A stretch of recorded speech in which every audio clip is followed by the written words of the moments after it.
Ladies and gentlemen, we are back. King and I Life podcast hosted by the dynamic trio. Myself, Soul Touch the Poet. So Lex, and of course the Queen Phoenix. Yes. Hey, we talking about this topic here. I know we all over the place, but it's kind of, to me, it's kind of hard to stay on one trajectory when the thoughts keep flowing and we see all these things happening and don't understand fully why they're still happening and why people are not speaking up when it happens. And you know uh everybody has their way of dealing with certain things, but I think something like this, with it being so much in the open now, it still blows my mind that people are biting their tongues and not opening up and saying, hey, this happened, or they're not stopping it, before it gets out of hand and all of that stuff. Right.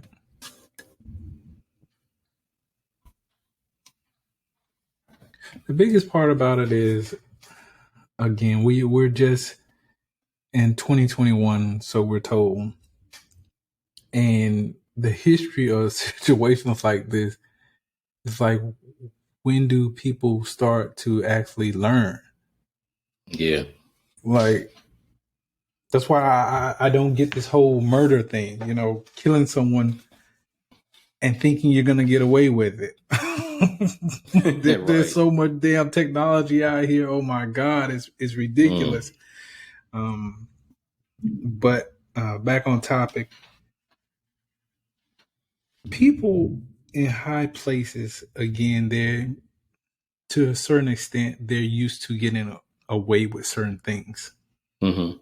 So when they do get caught up in situations like this where, you're not going to get away with it this time. All right. It's like, how can you not have learned from the previous politician who you watch go through the same damn thing you're going through now and not learn from that? Yeah. I don't get it. I don't get it.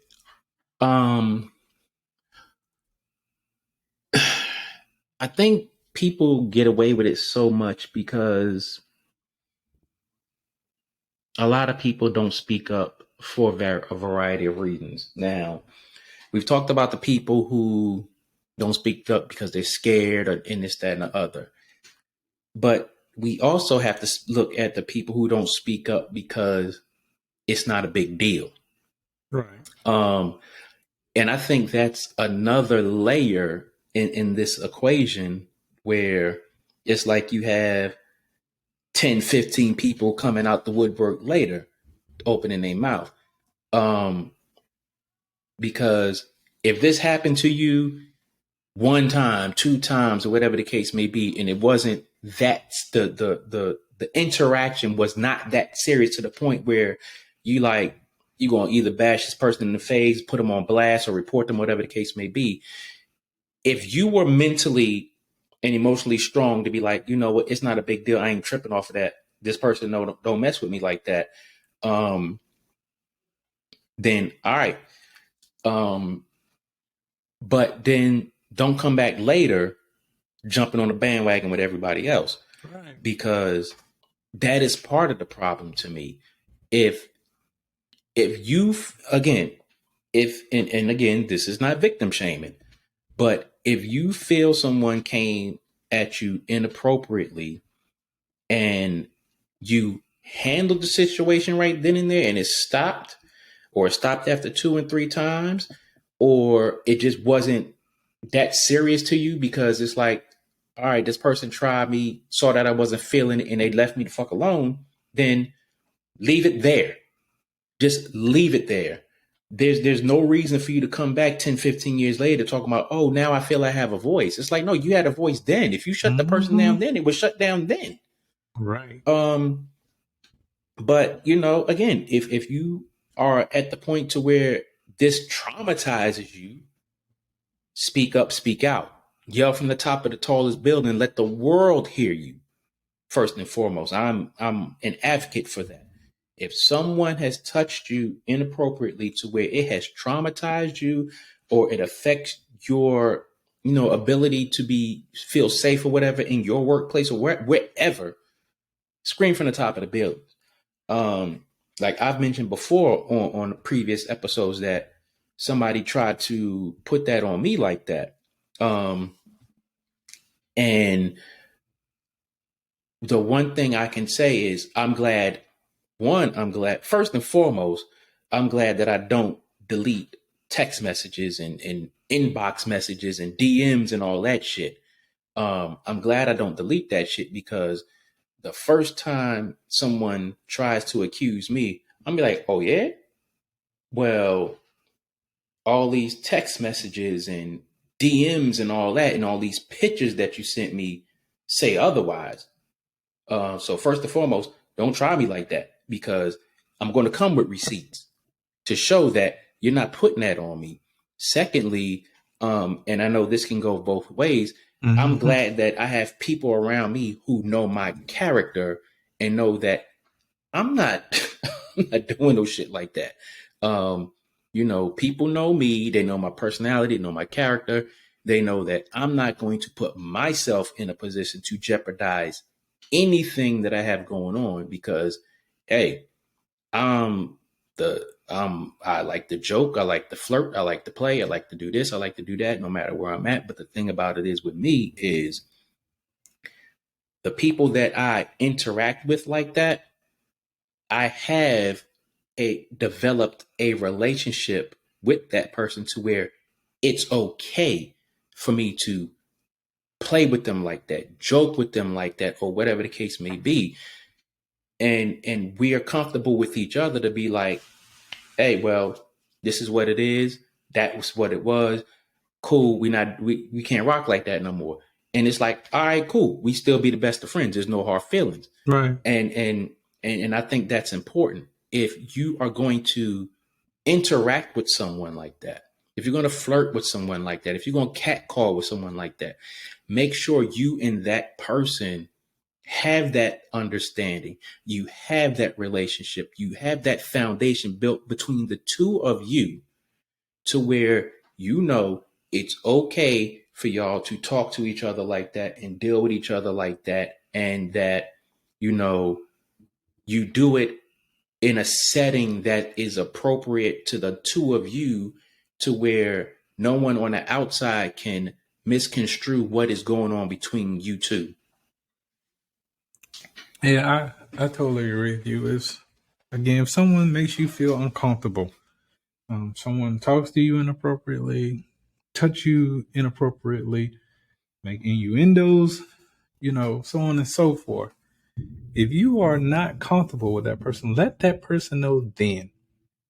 If that person persists, then go to an immediate supervisor, HR, whatever the case may be. Mm-hmm. If you've had that talk, and I mean had that talk with that person, hey, we're not rocking like that. Or, that makes me feel uncomfortable. And again, that person proceeds, then it is what it is. They get what they get. And, I'm sure the proper authorities at that particular time will do what they have to do to make things right. At least I will hope anyway. Right. This world is so crazy because, again, we're talking about how, in certain situations, people want to pick and choose what's appropriate and what's not appropriate. What's fair and what's not fair. But there's a little thing called right and wrong. Yeah, all day. There's a right and there's a wrong. And I don't give a damn how many laws you got. There's still a right and there's a wrong. You have to definitely be aware of yourself, Mm-hmm. Again, I had situations where there were certain coworkers where me and them, we could talk, flirt back and forth, and it's all good.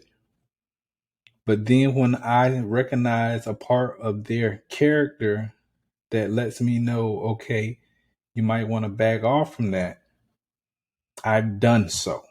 Right. So anytime someone has given me the idea that they're Mm-hmm. uncomfortable, whether it be was just yesterday, it was all good, but the day is not, then that's when I shut it down completely. Right. I'm not finna go there with you. Even if you come back to me and be like, no, let's do it like we did last week. Nope. We're not gonna do that. Mm-hmm. Because you're showing me your character, and your character is saying that I'm not consistent. Right. Yeah. Yeah. And when people start showing you they are not consistent, or their actions are different than their words, that's a firm um, character flaw that they're showing you there. It's kind of like how one of the major ways that I perceive people is I go by their actions. I don't go by their words. Mm-hmm. Because they can say one thing all day long, yeah, it's all good, it's all gravy, but then their actions are showing me something different. Mm-hmm. So again, when your actions and your words don't line up, I'm not rocking with you like that. I'm just gonna Right. recognize you for the type of person you are and let you be who you are. But I say all that to say, people just have to be aware of who it is that you're dealing with.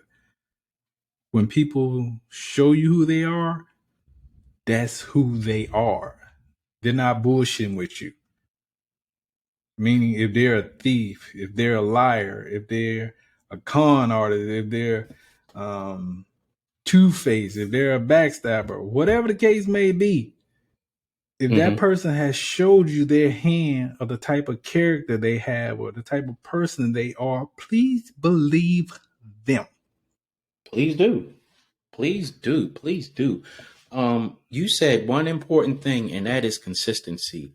Um, and that is the key on every party involved in situations like this.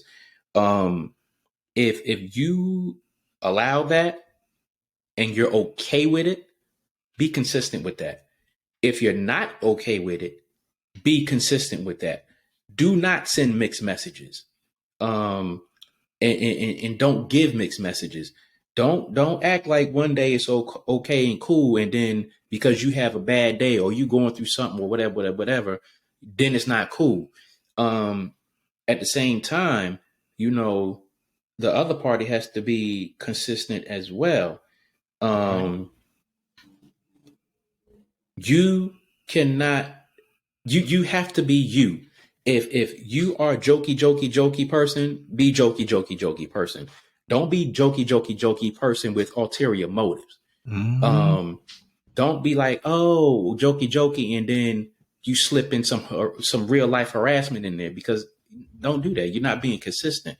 Um, but the main thing about that, I know that's probably not. It's probably not going to sound good to people on the other end. But my point is this: when all parties are consistent in their behavior and their attitudes, everybody who's privy to a situation sees how that person is. Um, and definitely just be open and honest about whatever's going on. Again, if you do not like it, say you don't like it. If you don't feel like opening your mouth to say it, let your actions show I don't like it. Right. um don't give nobody a pass. Like, yo, if you don't like it, don't give a joker a pass. Definitely. I mean, we hadn't talked a little bit about, how in high school, some females, the popular guys, they could say or do whatever. And then you will see someone who's not as popular or um, well known say or do the same thing. And then it's a big issue. Yeah. People like, okay, you pick and choose who is all right to smack you Mm-hmm. on your butt. It's okay, even though it's Yeah. Yeah. inappropriate. And that's funny that happens like that, because I have seen that countless times. It's like Mm-hmm. this joke can say anything to you. This joker can slap you on your ass. This joker can, just do whatever. And it's all he. But then when unpopular dude or whatever come up to you and say something, this joker is dead ass wrong. And it's like, be consistent. If you okay with that point, if you okay with this joker doing it, you should not have a problem with that person doing it. Not saying that it's okay. Right. But what I'm saying is, if you're not flipping out on this person for doing it, don't flip the fuck out because this person did it. That's just not consistent. It's not consistent. You right there, you're sending mixed messages. Mm-hmm. And me as an outsider, if I see this dude slap you on your ass and it's cool, and this dude do it and you have a problem with it, that dude better be your man. He better be your man. He better not just be the popular dude or the dude that it's okay for that dude to do it. Y'all better have a relationship going on, because I'm gonna look at you and be like, you know what? I have to keep my distance from you, just period, because I'm seeing how inconsistent you are, and I don't want to be a part of that. Because you could say anything at any damn day about me, and I ain't said nothing to you. You might be mad at me because I didn't say anything to you. And I've had situations like that I've been told, hey, such and such did this, said this. It's like, shit, I don't even talk to this person like that for them to say that. And I've seen it happen to other people. And it's like, that's just crazy, because, you're mad because this person ain't giving you no damn attention. Mm-hmm. Because they didn't give you attention, you're going to talk crazy about them and they didn't even do nothing to you. Yep. I've seen that happen. And I've seen situations where I'll show one person attention and someone else will get offended because I'm showing that person more attention than them. And then they find an issue with me because I don't show them the same amount of attention. Yeah. That's crazy how that works out. Yeah. That is crazy how that works out, man. But yeah, go ahead. Phoenix made a very good point when she said that, you never hear about men bringing sexual harassment charges or situations where, they go to HR saying that this female is sexually harassing. You never hear about that. Or if you do, it's very few and far in between. It's definitely very few and far in between. Why do you think that is, though? Honest, there's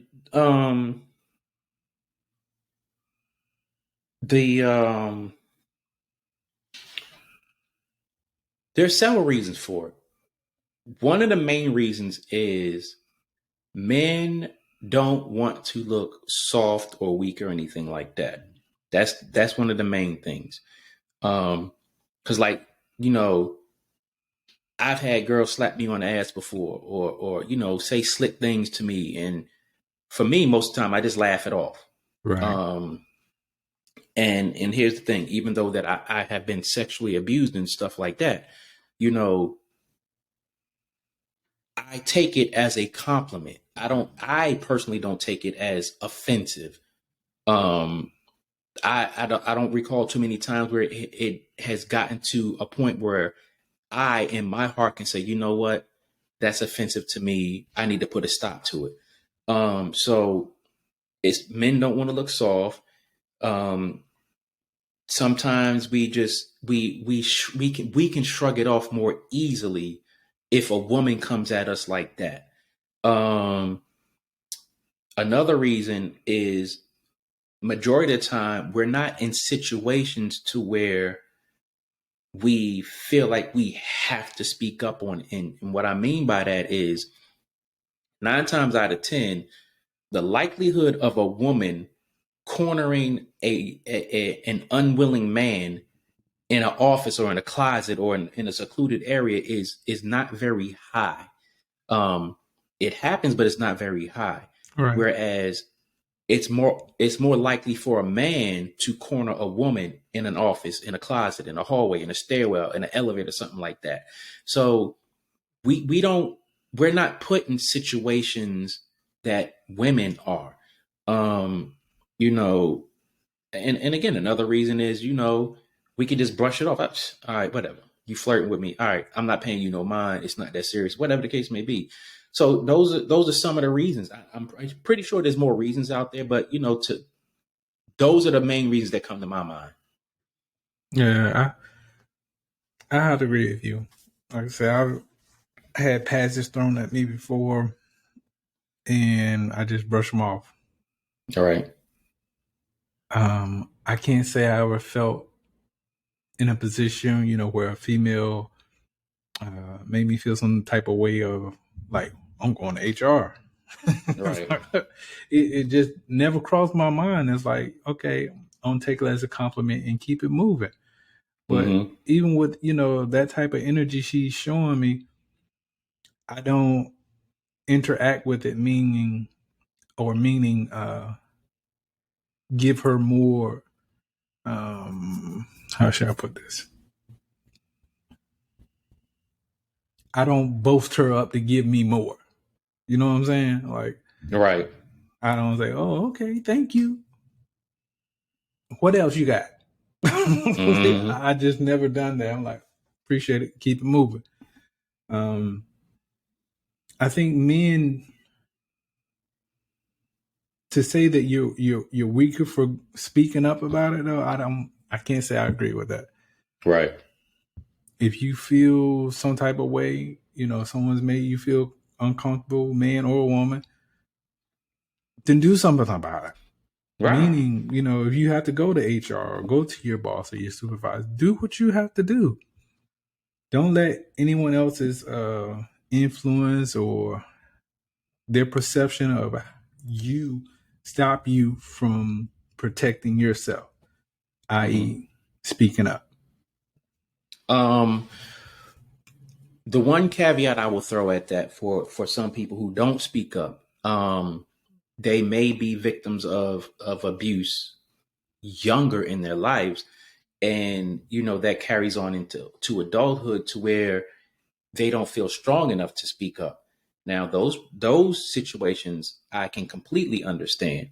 Again, being sexually molested when I was a child, I didn't say anything about it until I was like, 18, 19, the first time I saw a counselor. And then, I got to a point where I could speak out about it, freely and not feel any type of, criticism or backlash or anything like that. Right. But I'll say this.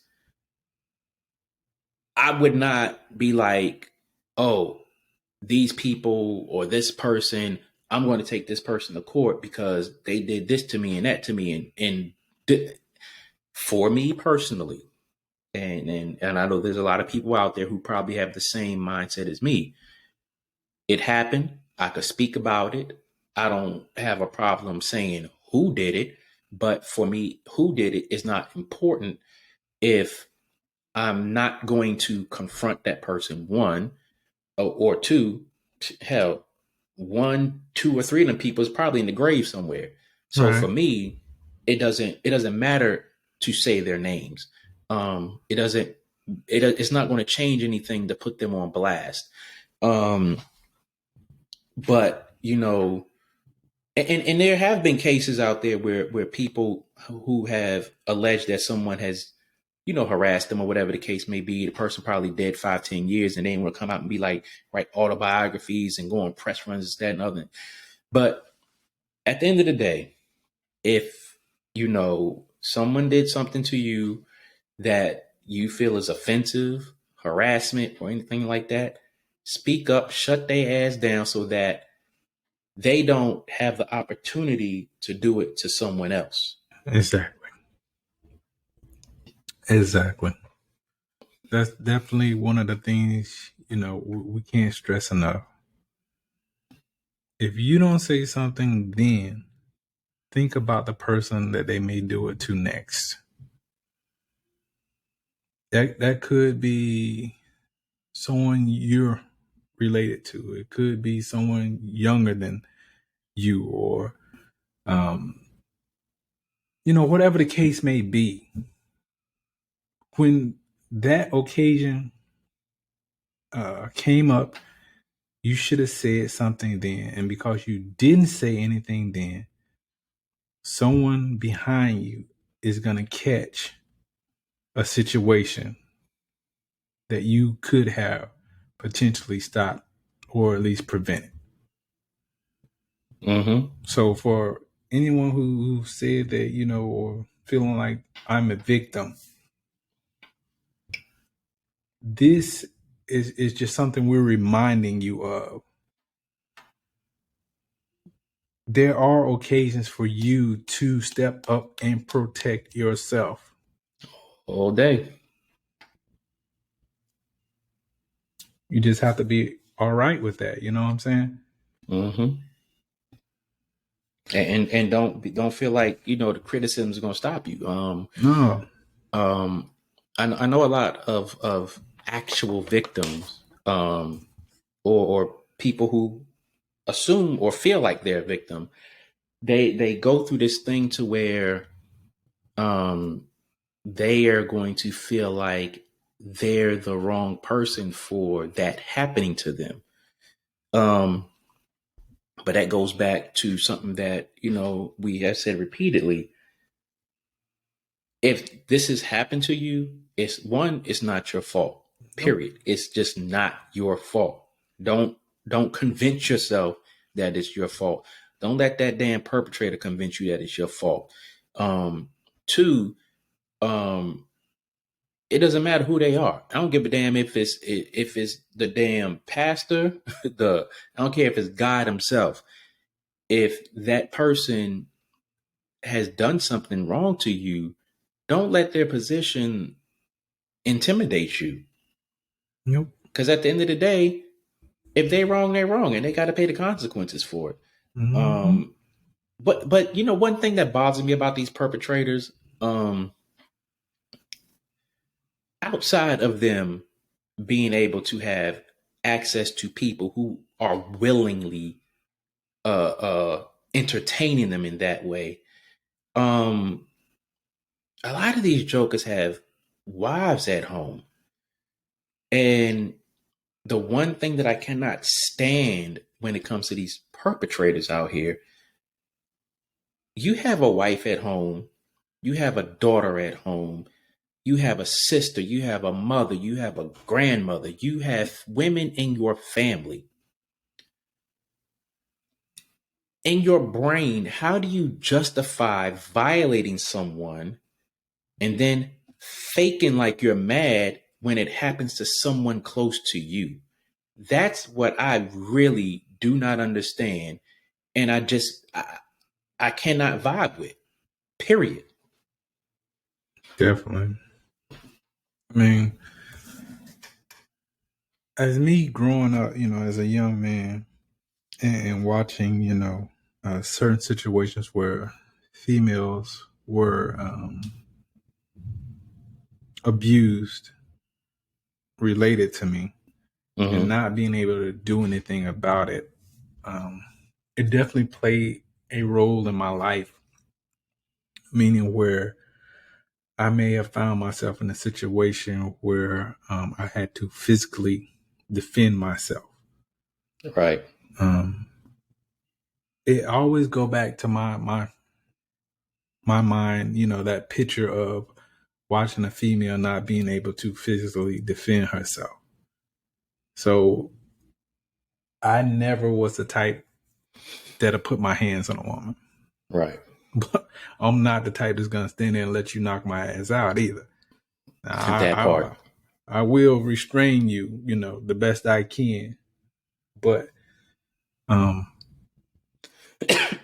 point that I'm making here is no one, whether it be man or female, deserves to be abused, whether it be mentally, physically, spiritually, emotionally, whatever the case may be.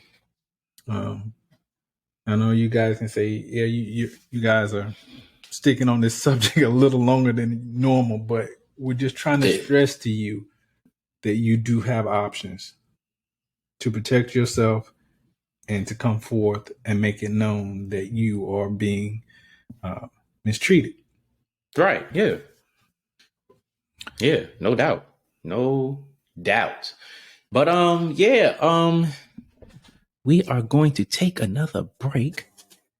And then we'll probably wrap this up after this. Again, it's the King and I Life podcast, hosted by myself, Soul Touch the Poet, and my peoples. So Lex and Phoenix up in this thing. Yeah.